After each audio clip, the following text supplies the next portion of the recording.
नमस्कार, मैं हूं संजय पाठक और आप देख रहे हैं प्रेस 15। देश की जनता ने 18वीं लोकसभा में कौन सांसद बनेगा और इस देश में इस बार किसकी सरकार बनेगी ये तय कर दिया है। भारतीय जनता पार्टी जहां 400 पार के नारे को बुलंद कर रही थी, उस नारे की हवा भी इस चुनाव में हमने निकलते हुए देखी है। इसके साथ साथ इंडिया गठबंधन भी पूरी तरीके से इस चुनावी नतीजों से खुश नजर आ रहा है। इस वक्त मेरे साथ बातचीत के लिए नैनीताल उधम सिंह नगर लोकसभा सीट से कांग्रेस के प्रत्याशी प्रकाश जोशी मौजूद हैं। आइए उनसे इन सब मुद्दों पर बात करते हैं। प्रकाश जी, सबसे पहले तो बहुत बहुत स्वागत है आपका प्रेस 15 पर। प्रकाश जी, चुनावी नतीजे आपके पक्ष में नहीं रहे, लेकिन हमने पूरी कवरेज के दौरान ये देखा है कि जो भी मुद्दे आपने जनता के उठाए थे, जनता ने उन्हें सराखों पर लिया था। आखिर क्या वजह रह गई कि क्यों जनता के जो पक्ष था वो वोटों में तब्दील नहीं हो पाया? नहीं, ये बड़ी आपने गंभीर प्रश्न पूछा है और ये सामान्य सी बात है कि हमें भी जनता का जब रिस्पांस दिखा और जो मुद्दे हमने उठाए, हमने शिक्षा संबंधी, स्वास्थ्य संबंधी या रोजगार की हमने बात करी ना, वर्क फ्रॉम होम की बात करी, संविदा कर्मचारियों की बात करी, तो जनता ने उसको बहुत ही एक अच्छा रिस्पांस दिया था, सर माथे पे लिया था और हमें स्पष्ट दिख रहा था कि हम चुनाव जीत रहे हैं। अब जनता का ही विवेक है, जनता का अपना ये एक आदेश है, हम इसको स्वीकार करते हैं, विनम्रता से स्वीकार करते हैं और फिर एक बार जनता के बीच जाएंगे ये समझने के लिए कि कहाँ चूक हुई, जनता की अपेक्षाएं और क्या हो सकती थी, या जनता ने हमारे इस विजन को पूरा करने के लिए हम पर भरोसा, हालांकि काफ़ी लोगों ने किया, पूरे लोग नहीं कर पाए, अभी भी 4.5 लाख के आसपास लोगों ने किया और वो उनका आशीर्वाद है, हमें उनका तो हम सम्मान करते हैं और हम आगे बढ़ेंगे, जनता के बीच दोबारा जाएंगे। अगर कोई कमी रहेगी तो उसे पूरा जरूर करेंगे। जी, हमने जब देखा है नतीजे सामने आए तो मौजूदा सांसद अजय भट्ट हैं, वो लगातार ये कह रहे हैं कि जो उत्तराखंड की जनता है उसने मोदी के नाम पर ये वोट दिया है, मोदी को बड़ा समर्थन दिया है। लेकिन इसके विपरीत हमने देखा कि उत्तर प्रदेश जैसा राज्य, जहाँ पर अयोध्या जैसी नगरी, वहाँ पर वहाँ के लोगों ने भारतीय जनता पार्टी को नकारा है। कई उसके कारण हो सकते हैं, लेकिन मैं आपसे ये जानना चाह रहा हूँ कि उत्तराखंड जैसा राज्य जहाँ मूलभूत जरूरतें भी पूरी नहीं हो पा रही हैं, बिजली की बात हो, पानी की बात हो, स्कूली शिक्षा की बात हो, उच्च शिक्षा की बात हो, चाहे परिवहन की बात हो, ये तमाम मुद्दे हैं। आखिर उत्तराखंड की जनता क्यों नहीं समझ पा रही है कि कौन उसका असल में इस हितैषी है और कौन उसके आवाज को, इन समस्याओं को उठा पाएगा? देखिए, मुझे ऐसा लगता है, इसमें मैं अपने खुद की स्वयं की कमी भी मानूंगा कि हमने मुद्दों पर, चुनाव के जो 20 दिन होते हैं ना, उस 20 दिन में हम प्रचार के माध्यम से पहुंचा पाते हैं, पर जो एक प्रॉपर नेटवर्किंग करके जनता के बीच बैठकर जो बात करनी होती है, उसके लिए वो समय पर्याप्त नहीं होता है। हम प्रचार कर ले अपने मुद्दों का, जो आपने असल मुद्दे कहे, अभी शिक्षा की बात करी, स्वास्थ्य की बात करी, बिजली की बात करी, पानी की बात करी, पलायन की बात करें, या तमाम ऐसे मुद्दे जो जनता से सीधे जुड़े हुए हैं। हम अभी जनता में, हमें ये विश्वास दिलाना पड़ेगा कि हम इन मुद्दों पे से बात ही नहीं कर रहे, इनको पूरा भी करेंगे, इनका समाधान भी लाएंगे। आज ऐसा लगता है कि जिस तरह से पूरा सांप्रदायिकरण कर दिया गया है पूरे देश का, कोशिश हो रही है अलग अलग माध्यमों से, तो जनता की अपेक्षाएं बदलती रहती है। तो जनता को जो एक दुस्वप्न दिखाए गए थे, ठीक, वो अब जनता उनको समझाने की जरूरत है कि वो सपने, वो सिर्फ सपने हैं।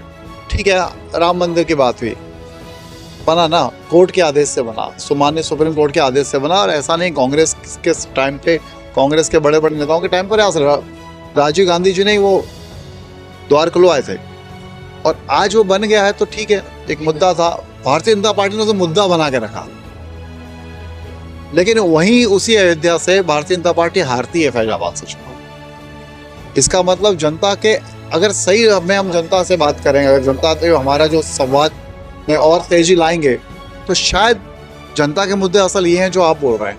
बस हमें वहाँ तक पहुँचने की जरूरत है और हम पहुँचेंगे आने वाले दिनों में, निश्चित तौर पर पहुँचेंगे। एक बार फिर मैं उत्तराखंड की तरफ लौटूंगा। यहाँ के जो मुद्दे हैं, बेसिक मुद्दे, प्रकाश जी, नैनीताल की अगर हम बात करें, इस सीट की बात करें, तो यहाँ पर हमने देखा कि चुनाव प्रचार के दौरान अजय भट्ट जी लगातार ये कह रहे थे कि वो रक्षा राज्य मंत्री हैं और उन्होंने अपनी जो उनका गोद लिया गाँव, जंगलिया गाँव है, वहाँ पर उन्होंने तमाम जो मटर के बीज, गोभी के बीज और तमाम तरीके से उन्होंने बंटवाए हैं। तो क्या आपको लगता है कि एक सांसद के तौर पर उनका ये बयान और एक मंत्री, कद्दावर मंत्री के तौर पर उनका ये बयान इसके बावजूद इतने भारी मत से वो जीते हैं, तो क्या जनता क्या कुछ कहना चाह रही है, जनता क्या समझ रही है, या वास्तव में यही सच्चाई है? मैं जनता के विवेक पर तो सवाल नहीं उठाऊंगा, उसके बारे में मैं कुछ ऐसा नहीं कहूँगा। जनता तो जनता है, उनका अपना विवेक। मैं एक अपना अनुभव साझा करूँगा। 2012 में मैं मात्र 2300 वोट से विधानसभा चुनाव हारा। हारने के बाद हमारी सरकार बनी और मैंने काम करना शुरू किया। एक गांव में मैंने कुछ 1 करोड़ और 10 लाख रुपए की सड़क बनवा रहा था। उस समय काम जारी था। इससे आप समझिएगा जनता काम। और उसी गांव में एक कोई निर्दलीय प्रत्याशी जो चुनाव की तैयारी कर रहे थे इस विधानसभा से, उन्होंने साड़ी और कंबल बांटे। तो जब चुनाव हुए तो वहां कांग्रेस को कम वोट मिले।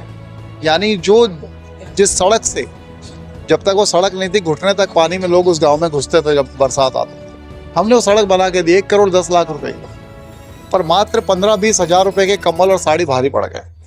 ये जनता का विवेक है। हम इस पर क्या सवाल करें, लेकिन फिर भी मैं ऐसा मानता हूँ हम और संवाद बढ़ाएंगे जनता को। ये हमारी जिम्मेदारी है ना, एक राजनीतिक व्यक्ति या राजनीतिक दल होने के नाते, सामाजिक व्यक्ति होने के नाते हमारी जिम्मेदारी है कि अगर जनता के मुद्दों को ठीक से नहीं भी समझ पा रहे हो, समझाना हमारी जिम्मेदारी। समझाने में जो कमी रह रही है उसको हम पूरा करेंगे। वो मैं मानता हूँ कमी है उसमें हमारी, उसे करेंगे। एक सवाल आपसे कि आपने ये बात कही थी कि अजय भट्ट अपनी सांसद निधि जो खर्च नहीं कर पाए, ये बात आपने कही थी। अब लगातार वो ये कह रहे हैं कि हमने वो झूठा आरोप आपने उन पर लगाया, वो आप अभी हमसे कह रहे हैं, मीडिया से ये बात कह रहे हैं। क्या इस पर आप कहेंगे, और किस तरीके से अब आप देख रहे हैं कि आने वाले दिनों में प्रकाश जोशी किस तरीके से जनता के बीच रहेंगे, और पूरी लोकसभा में प्रकाश जोशी के किस रूप को जनता देखेगी? नहीं, मैं आज भी अपनी बात पर कहा, ये सच्चाई है। 5 वर्ष में 17 करोड़ की जो सांसद निधि मिली थी उसका मात्र 7 करोड़ वो खर्च कर पाए। 17 करोड़ नहीं खर्च कर पाए। ये हमारा रिकॉर्ड नहीं है ना। हमने अपने पास से कंप्यूटर से कोई लिस्ट नहीं बनाई। ये भारत सरकार, मोदी जी की सरकार का मिनिस्ट्री ऑफ स्टैटिस्टिक्स का डाटा है, आज भी है वो। आप तो जागरूक पत्रकार है, आप ही निकाल लीजिएगा। इन्होंने जितने प्रपोजल दिए उस प्रपोजल के 98-99% काम पूरे हुए, पर प्रपोजल ही 7 करोड़ के थे। तो वो कहते रहे, वो सीडीओ से कहीं से सूचना का अधिकार दिखा दिखू के अपना चुनाव आयोग के बीच में उन्होंने ये सब दिया, तो उससे मैं नहीं मानता कि बात पूरी हो जाती है। उनकी निष्क्रियता, वो अपनी उपलब्धि के नाम पे क्या बता पाए?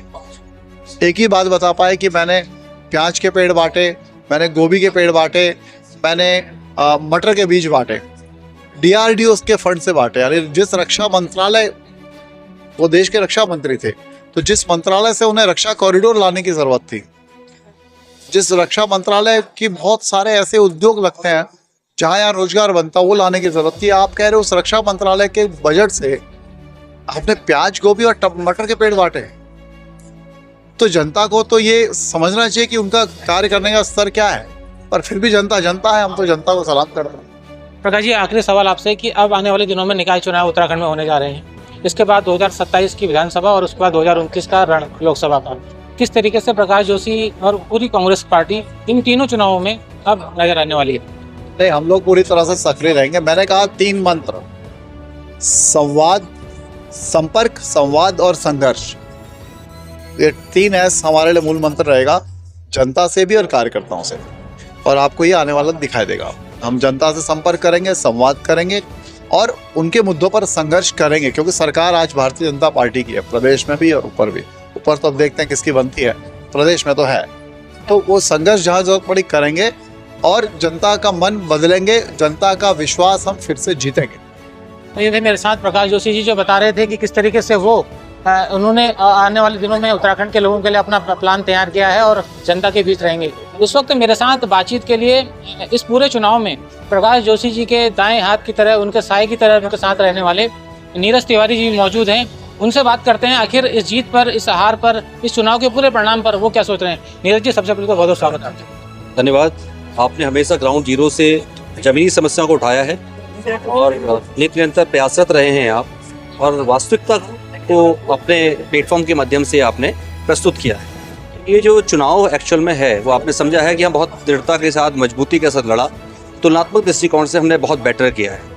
जैसा कि प्रकाश जोशी जी की प्रेस कॉन्फ्रेंस थी और अभी आपके द्वारा प्रकाश जोशी से बहुत सारे प्रश्न पूछे गए, उनके द्वारा बहुत ही स्पष्ट शब्दों में विस्तार पूर्वक सारी जानकारी दी गई। निश्चित रूप में हम मनन मंथन के बाद बहुत जल्दी समीक्षा कर रहे हैं। समीक्षा के बाद जहाँ जहाँ हमें लगता है यदि कमियाँ रही हैं तो हम निश्चित रूप में उन गड्ढों को फुलफिल करेंगे और संगठनात्मक दृष्टिकोण से अपने आप को मजबूत करेंगे।